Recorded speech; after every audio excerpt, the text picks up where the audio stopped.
Hello guys, in this video I am going to show you how to use job scheduling on the Connecteam application.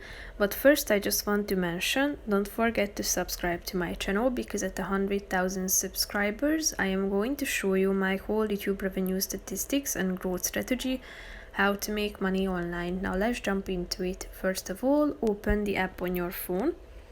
Tap on the admin button down below on the right side corner of the screen. Scroll down to the quick access section and tap on the first one, job scheduling. Here you can see the job scheduler option with the weekly calendar. Tap on the relevant day and you have the chance to add a shift by tapping on the add shift button down below.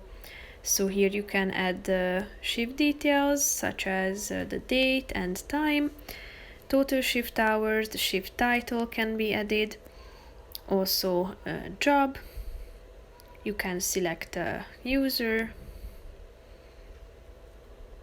location and attachments. When you are done, you can publish the shift by clicking on the publish shift button down below. And here you will be able to find it in the job scheduler calendar. As you tap on it, you will be able to check out the details attached, and you can also publish the whole schedule. So that's pretty much it for this video, guys. See you in the next one. Bye bye.